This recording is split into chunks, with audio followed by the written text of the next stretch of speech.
சுபானகா மக்களே சொன்னோம்லாம் எதிர்பார்த்த மாதிரி பிக் பாஸ்க்கான இரண்டாவது ப்ரோமோ வந்திருக்கு. இந்த ப்ரோமோல பார்த்தீங்கன்னா வீட்டுக்குள்ள திவ்யா அவர்களுக்கான ஃபேமிலி வந்திருக்காங்க. திவ்யா ஃபேமிலியை பொறுத்தவரைக்கும் மொத்தம் 3 பேர் வந்திருக்காங்க போல. அவங்க அம்மா, அவங்க அப்பா, அவங்க அண்ணன் நினைக்கிறேன். மொத்தம் 3 பேர் உள்ள வந்திருக்காங்க. 3 பேர்ல அவங்க அப்பா தரமான சம்பவத்தை பண்றாங்க. எனக்கு தெரிஞ்சு திவ்யாவோட அப்பா வந்து ஷோவை பயங்கரமா ஃபாலோ பண்ணிருப்பான்னு நினைக்கிறேன். ஏன்னா பார்வை போட்டு ஒரு மாதிரி கலாச்சி எடுத்துட்டு இருக்காங்க. பார்க்கவே நல்லா இருக்கு. அவங்க அப்பா பொறுத்தவரைக்கும் அவங்க அப்பா என்ன பண்றாங்கன்னா ஃபர்ஸ்ட் கமாருதீன் அட்ரஸ் பண்றாங்க. கமாருதீன், இந்த வாரம் அந்த கேப்டன்சி அப்படிங்கிறது சூப்பரா இருக்குப்பா, இந்த வாரம் உங்களுக்கான கேப்டன்சி நல்லா இருக்கு, நல்லா போயிட்டு இருக்கு அப்படின்னு சொல்லிட்டு அவங்க அப்பா சொல்றாங்க. இந்த வாரம் உண்மையாவே கேப்டன்சி ஓகேவா தான் போயிட்டு இருக்கு. ஏன்னா இந்த வாரம் ஃபேமிலி வீக் போயிட்டு இருக்கு. யாரும் பெருசா பஞ்சாயத்து பண்ணல. இப்போ கொஞ்ச நேரத்துக்கு முன்னாடி வீட்டுக்கு ஒரு பஞ்சாயத்து வந்துச்சு. பட் அதுவும் பெரிய பஞ்சாயத்து இல்லை. ஓகேவா, அது டக்குன்னு முடிச்சிட்டாங்க. அதனால பஞ்சாயத்து வராது அப்படின்னு நமக்கே தெரியும். அதனால அவங்க அப்பா சொல்றாங்க இந்த வாரம் கேப்டன்சி நல்லா இருக்குன்னு சொல்லிட்டு காமு மாமா பத்தி சொல்றாங்க. அப்ப அந்த இடத்துல பதில் சொல்ல வேண்டியது யாரு? காமு மாமா சொல்லணும். அப்ப அந்த இடத்துல காமு மாமா என்ன பண்றாரு? ஒரு மாதிரி சிரிச்சுக்கிட்டே தேங்க்ஸ் அங்கிள் அப்படின்ற மாதிரி தலையாட்டிட்டு உட்கார்ந்துருக்காப்ல. மேபி திவ்யாக்கான ஃபேமிலியை காமுக்கு வெளியே தெரிஞ்சிருக்க வாய்ப்பு இருக்கு. ஏன்னா இவங்க எல்லாம் ஒன்னா தானே சீரியல் பண்ணிட்டு இருந்தாங்க. அப்ப கண்டிப்பா தெரிஞ்சிருக்க வாய்ப்பு இருக்கு. அதனால தலைவன் வந்து கொஞ்சம் சைலண்டா இப்படி தலையாட்டிட்டு இருக்காப்ல. ஏன்னா தலைவன் ஏகப்பட்ட பஞ்சாயத்து பண்ணியிருக்காருல. திவ்யா கிட்ட ஒரு பண்ணாத பஞ்சாயத்து கிடையாது. அவ்வளவு பஞ்சாயத்தை பண்ணி வச்சிருக்காப்ல. அப்படி இருக்கும்போது தலைவன் எதுவுமே பேசாம சைலண்டா உட்கார்ந்துருக்காரு. ஆனா ஆன்சர் யாரு கொடுக்குறா தெரியுமா? பாரு. இதே வேலையா போச்சு. அதாவது கல்யாணம் பண்ணி புருஷன் பண்ணி 20 வருஷமா வாழ்ந்தவங்க கூட இப்படி ஒருத்தவங்க கொஸ்டின் கேட்டா இன்னொருத்தவங்க ஆன்சர் கொடுக்க மாட்டாங்க. ஆனா இங்க காமு கிட்ட கொஸ்டின் கேட்டா பாரு கிட்ட ஆன்சர் வருது. உடனே பாரு அந்த இடத்துல இல்ல இந்த வாரம் பாத்தீங்கன்னா ஃபுல்லா ஃபேமிலியா வந்துட்டு இருக்காங்களா, ஃபுல்லா பேரண்ட்ஸா வந்துட்டு இருக்காங்க.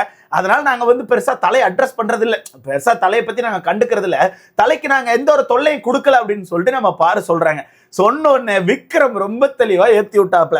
இதுல எனக்கு தெரிஞ்சு விக்ரம் குறுக்க வரலன்னா திவ்யாக்கான அப்பா இவ்வளவு பெரிய டயலாக சொல்லியிருக்க மாட்டாங்க. விக்ரம் டக்குன்னு குறுக்க வந்து என்ன பண்ணிட்டாருன்னா, பாரு வாங்கிட்ட அவர் பேசல, அவர் பேசுறது கமாருதீன் பேசிட்டு இருக்காரு, கமாருதீன் கொஸ்டின் கேட்டுட்டு இருக்காரு, கமாருதீன் ஒரு சில விஷயங்களை சொல்லிட்டு இருக்காரு, நீ ஏன் குறுக்க வந்து ஆன்சர் பண்ற, உங்ககிட்டே கேட்டாங்கன்னு சொல்லிட்டு விக்ரம் டப்புன்னு உள்ள போய் ஒரு விஷயத்தை போட்டாரு. போட்ட அடுத்த செகண்டே டக்குன்னு அங்க திவ்யா அப்பா கிட்ட இருந்து ஒரு ரிப்ளை வருது. அதை பார்த்தா நான் மிரண்டு போயிட்டேன். இதுதான் பாரு, இதுதான் பாரு. யார் என்ன ஏதாவது பேசினா, யார் ஏதாவது ஒண்ணு பேசினா குறுக்க வந்து ஏதாவது ஒண்ணு பேசிட்டு இருக்கதான் பாரு, இதுதான் பாருன்னு சொல்லி சொல்றாங்க. மொத்த வீடும் அப்படியே கைத்தட்டி சிரிக்குது. மொத்த வீடும் கைத்தட்டி சிரிக்குது.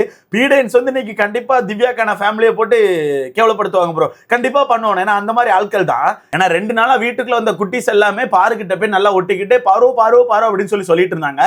சொல்லும் போது அந்த குட்டீஸை பயங்கரமா தூக்கி வச்சு பேசிட்டு இருந்தாங்க. இன்னைக்கு சடனா திவ்யாக்கான அப்பா வந்து பாருக்கான ஆட்டத்தை ஒரு மாதிரி போட்டு உடைக்கிறாங்கல்ல, கண்டிப்பா ஏதாவது ஒன்று பண்ணுவாங்க. ஆனா எனக்கு தெரிஞ்சு எல்லார பத்தி பேசியிருப்பாங்க ப்ரோ. கரெக்டா பார்வை பத்தி மட்டும் பேசுறதுக்கான வாய்ப்பு இல்லை, எல்லார பத்தி பேசியிருப்பாங்க. சேனல் என்ன பண்ணுவாங்க, எதை போட்டா மக்கள் அப்படியே ஹூக் ஆவாங்க, எதை போட்டா மக்கள் வந்து டக்குன்னு அந்த ஷோவை பார்க்க ஆர்வம் ஆவாங்க அப்படிங்கிற விஷயத்த தெரிஞ்சு கரெக்டா இந்த விஷயத்த போட்டிருக்காங்க. அப்போ டக்குன்னு அந்த இடத்துல அப்பா வந்து இதுதான் பாருன்னு சொல்லிட்டு டக்குன்னு அப்பா அந்த இடத்துல என்ன பண்றாங்கன்னா பார்வை பார்த்தே ஒண்ணு சொல்றாங்க, பதில் சொல்ல வேண்டியவர் அவர் அல்லவா, பதில் சொல்ல வேண்டியது அவர் அல்லவா, தாங்கள் இடையில் வருவது ஏன் அப்படின்னு சொல்லிட்டு ஒரு இதை கேட்கிறாங்க. கேட்ட உடனே பாருக்கான மூஞ்சி செத்து போச்சு. பதில் சொல்ல வேண்டியது அவர் அல்லவா, தாங்கள் இடையில் வருவது ஏன் அப்படின்னு சொல்லி ஒரு போட்டாங்க.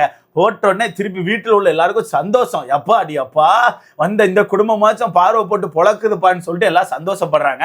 ஆனா இந்த மாதிரி சம்பவம் நடக்கக்கூடாது ப்ரோ. இந்த மாதிரி சம்பவம் நடந்தா அது பாருக்கு தான் ஓட்டுகளா மாறும், அது கண்டிப்பா சிம்பத்தி ஓட்டா மாறிடும். அப்ப அந்த இடத்துல அவங்க அப்பா வந்து இந்த மாதிரி ஒரு விஷயத்த சொல்லிட்டு அடுத்து என்ன சொல்றாங்கன்னா, பாரு இப்படித்தான், பாரு எப்பவுமே இப்படித்தான், எங்கேயாச்சும் ஒரு இடத்துல அப்படி போயிட்டு ஏதாவது பேசி ஒரு மாதிரி கொளுத்தி விட்டுட்டு அந்த கொளுத்தி விட்ட விஷயம் எப்படி போயுதுன்னு சொல்லிட்டு எங்கேயா நின்று பார்த்துட்டு இருப்பாங்க. எங்கேயா ஒரு விஷயத்த பேசி ஏத்தி விட்டுருப்பாங்க, ஏத்தி விட்டு கொளுத்தி விட்டு ஒரு முக்கில போய் நின்று பார்த்துட்டு இருப்பாங்க. என்ன மாதிரி போயுது, என்ன மாதிரி சண்டை போயிட்டு இருக்குன்னு சொல்லிட்டு பார்த்துட்டு அதுக்கப்புறம் கடைசியில மெதுவா நடந்து வந்து, ஏய் நீ பண்ணதான் கரெக்டா, நீ கரெக்டா தான் பண்ண, நீ வந்து நீ கரெக்டா தான் பண்ணிருக்கேன்னு சொல்லிட்டு இப்படிதான் பாரு பேசுவாங்கன்னு சொல்லிட்டு பாருக்கான ஆட்டத்தை புட்டு வைக்கிறாங்க. பாருக்கான ஆட்டத்தை திவ்யாக்கான அப்பா புட்டு வைக்கிறாங்க. எனக்கு தெரிஞ்சு நல்லா இருக்கும்னு நினைக்கிறேன். நீங்க ஒன்று சொல்லிக்கிறேன், ப்ரோமோல இப்படி காமிச்சிருப்பாங்க. கண்டிப்பா எபிசோட்ல லைவ்ல போய் பார்க்கும்போது அவங்க ஃபேமிலி எல்லாத்தையுமே அட்ரஸ் பண்ணிருப்பாங்க.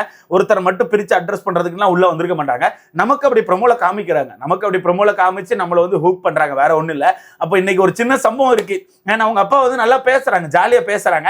அப்ப கண்டிப்பா எல்லாரையும் ஒரு மாதிரி கிண்டல் பண்ணி ஏதாச்சும் பேசுவாங்கன்னு நினைக்கிறேன். பார்க்க நல்லா இருக்கும். நான் வெயிட் பண்ணி பார்க்கலாம். இதுல எனக்கு என்னன்னா, ஓகே திவ்யாக்கான ஃபேமிலி உள்ள வந்துட்டாங்க. இப்ப காலையில என்னன்னா நம்ம அமித் அவர்களுக்கான ஃபேமிலி உள்ள வந்திருக்காங்க. அப்ப இன்னைக்கு மொத்தமே 2 ஃபேமிலி தான் உள்ள விடுறாங்களா இல்ல எனக்கு தெரியல. ஏன்னா 2 ஃபேமிலி வந்த மாதிரி தான் எனக்கே கணக்கு தெரியுது. காலையில அமித் ஃபேமிலி வந்திருக்காங்க, சாயங்காலம் திவ்யாக்கான ஃபேமிலி வராங்க. நடுவில் ஏதாச்சும் ஃபேமிலி வராங்களா இல்ல மொத்தமே இன்னைக்கு 2 தானா என்னன்னு தெரியல. ஸோ வெயிட் பண்ணி தான் பார்க்கணும். அந்த வகையில எனக்கு தெரிஞ்சு திவ்யாக்கான ஃபேமிலி கொஞ்சம் நல்லா ஃபன் பண்ணுவாங்க.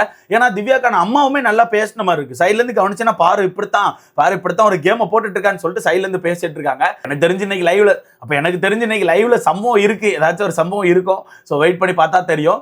அதுல திவ்யாக்கான சிரிப்பு பாத்தீங்களா, எப்பா அடே நமக்கு சப்போர்ட் பண்றதுக்கு நம்ம குடும்பமே இருக்குப்பா, நம்ம குடும்பமே உள்ள வந்து சப்போர்ட் பண்ணுதுன்னு சொல்லிட்டு ஒரு மாதிரி சிரிப்போட உட்கார்ந்துருக்காங்க. ஸோ வெயிட் பண்ணி பார்க்கலாம். பட் என்னன்னா இப்போ வீட்டுக்குள்ள இருக்க எல்லாருமே யாருக்கான குடும்பத்துக்கு வெயிட் பண்றாங்க தெரியுமா? பாருக்கான குடும்பத்துக்கு தான். ஏன்னா விக்ரம்லாம் ஒரு விஷயத்த சொல்லி கலாய்ச்சிட்டே இருக்காப்ல. பாரு உனக்கான குடும்பம் உள்ள வரட்டு பாரு, உங்க அம்மா கிட்ட நான் பேசுறேன், உங்க அம்மா இந்த விஷயத்தை அட்ரஸ் பண்ணலன்னா கூட நானே அட்ரஸ் பண்ணி உங்க 2 பேரும் சேர்த்து வைக்கிறேன் சரியான்னு சொல்லிட்டு விக்ரம் ஒரு மாதிரி கலாய்ச்சிட்டு இருக்காப்ல. ஆனா அந்த மனுஷன் கொஞ்சம் கோளாறு தான் ப்ரோ. எனக்கு தெரிஞ்சு பாருக்கான ஃபேமிலி உள்ள வந்து பாருக்கான அம்மா வந்து எந்த விஷயத்தையுமே சரியா அட்ரஸ் பண்ணல, ஒரு மாதிரி ஜாலியா பேசி விடுறாங்கன்னா இவரு கலாய்ச்சி உள்ள போயிருவாரு. இவரு டப்புன்னு கலாய்ச்சி ஏதாவது பேசி விட்டுருவாரு ப்ரோ. டக்குன்னு கலாய்ச்சி ஏதாச்சும் உள்ள போயிட்டு அப்புறம் அம்மா எல்லாம் பாத்தீங்களா, நல்ல கமாருதி அவங்க 2 பேரும் நல்ல ஃப்ரெண்டா இருக்காங்க, எல்லாம் பார்த்திருப்பேன்னு நினைக்கிறேன்னு சொல்லிட்டு டக்குன்னு உள்ள போய் பேசுறதுக்கான வாய்ப்பு இருக்கு. ஏன்னா விக்ரம் அதை சொல்லிட்டே இருக்காப்ல. அதுவும் நேத்து ஒரு பாயிண்ட் சொன்னாரு ப்ரோ, அந்த பாயிண்ட்ல நானே மிரண்டு போயிட்டேன். நான் மட்டும் இல்ல, அந்த பாயிண்ட் சொன்னா இப்ப நீங்களே மிரண்டு போயிருவீங்க. நேத்து விக்ரம் என்ன சொல்றாருன்னா, உங்க ஃபேமிலிக்காண்டி நான் வெயிட் பண்றேன், கண்டிப்பா நான் அம்மா கிட்ட நிறைய விஷயம் பேசணும், உங்க அம்மா வீட்டுக்குள்ள வந்து ஒரு மணி நேரம் உங்ககிட்ட பேசி முடிச்சதுக்கு அப்புறம் அம்மாவை அப்படியே மெதுவா கூட்டு போயிட்டு ஸ்விம்மிங் பூல் பக்கத்துல நிப்பாட்டி, இங்க பாத்தீங்களாமா இதான் ஸ்விம்மிங் பூல், தண்ணி இல்லம்மா, தண்ணி இருந்திருந்தா நீங்க குளிச்சிருக்கலாம், ஏன்னா நல்ல ஸ்விம்மிங் பூல் பார்த்துக்கோங்க, தண்ணி இருக்கும்போது பாரும் காமும் மாமும் அவ்வளவு ஜாலியா குளிச்சாங்க, பாரும் கமாருதின்னு அவ்வளவு ஜாலியா குளிச்சிட்டு இருந்தாங்க, கண்டிப்பா நீங்க பாத்துருப்பீங்க, அதனால சொன்னேன் பாத்துக்கோங்கன்னு சொல்லிட்டு உங்க அம்மா கிட்ட சொல்ல போறேன்னு சொல்லிட்டு விக்ரம் சொல்லிட்டு இருக்காரு. அந்த சம்பவம் எல்லாம் நடந்துச்சுன்னு வச்சுக்கோங்களேன், அது பிளாஸ்ட் ஆகிடும். ஆனா அவ்வளவு மோசமா சொல்ல மாட்டாரு, வாய்ப்பு கிடையாது. ஆனா விக்ரம் சொல்லிட்டே இருக்காரு, நான் வந்து உங்க அம்மா கிட்ட பேசுன்னு சொல்லிட்டு விக்ரம் மட்டும் இல்ல, வீட்டுக்குள்ள இருக்க நிறைய பேர் சொல்லிட்டு இருக்காங்க, சபரி சொல்லிட்டு இருக்காங்க, கனி சொல்லிட்டு இருக்காங்க, எல்லாமே மாத்தி சொல்லிட்டு இருக்காங்க. பாருக்கான ஃபேமிலி கண்டிப்பா உள்ள வரும்போது சம்பவம் இருக்கும். ஸோ வெயிட் பண்ணி பார்க்கலாம். நான் முன்னாடியே சொன்ன மாதிரி தான் ப்ரோ, பாருக்கான ஃபேமிலிக்கு கண்டிப்பா தனி ஒரு நாள் ஒதுக்குவாங்கன்னு தோணுது. ஏன்னா 24 hours உள்ள இருக்க போறாங்க. அவங்க ஃபேமிலி உள்ள இருக்கும்போது வேற ஏதாவது ஃபேமிலி உள்ள வந்தா ஃபோக்கஸ் மிஸ் ஆகும், யாரை ஃபோக்கஸ் பண்ண, யாரை கவர் பண்ண, அந்த மாதிரி விஷயங்கள் வந்து மிஸ் ஆகும். அதனால எனக்கு தெரிஞ்சு அந்த மாதிரி பண்றதுக்கான வாய்ப்பு இல்லை.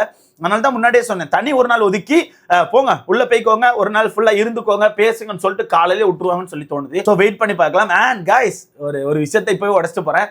நாளைக்கு நீங்க கேட்ட அந்த ஒரு சர்ப்ரைஸ் காலங்காத்தால இந்த வீட்டுக்குள்ள நடக்கும். நாளைக்கு நீங்க கேட்ட மாதிரியே நமது கிறிஸ்மஸ் தாத்தா இந்த வீட்டுக்குள்ள போவாரு. ஓகே கைஸ், அதை பத்திய விவரமான அப்டேட்டை நம்ம போக பார்க்கலாம். இப்போதைக்கு கிறிஸ்மஸ் தாத்தா நாளைக்கு காலையில் இந்த வீட்டுக்குள்ள போறாருன்னு கிடைச்சிருக்கு. ஸோ நீங்க சொல்லுங்க, இப்போ திவ்யாக்கான ஃபேமிலி உள்ள வந்திருக்காங்க, திவ்யாக்கான ஃபேமிலி பார்வை வந்து ஒரு மாதிரி கலாய்ச்சி பேசுறதெல்லாம் உங்களுக்கு எப்படி இருக்கு, இதை பத்தி உங்களுக்கான கருத்துன்னு சொல்லிட்டு மறக்காம கமெண்ட்ல போடுங்க. ஸோ பார்க்கலாம் என்ன மாதிரி சம்பவம் நடக்குன்னு. இப்போ வீட்டுக்குள்ள அமித்கான ஃபேமிலி வந்திருக்காங்க, ஒரு மாதிரி அழுதுகிட்டே இருக்காங்க உட்காந்து பிரச்சனை பார்த்ததுல இருந்து. நல்லா இருக்கு, அந்த குட்டி பாப்பா கியூட்டா இருக்கு கைஸ், குட்டி பாப்பா போய் பார்ப்போம். கண்ணு போடாங்க கைஸ், யாரும் கண்ணு போடக்கூடாது. ஸோ வெயிட் பண்ணி பார்க்கலாம். இதை பத்தி உங்களுக்கான கருத்துன்னு சொல்லிட்டு மறக்காம கமெண்ட்ல போடுங்க. ஸோ வீடியோ லைக் பண்ணிக்கோங்க, சேனலை சப்ஸ்கிரைப் பண்ணிக்கோங்க, அடுத்த பார்க்கலாம்.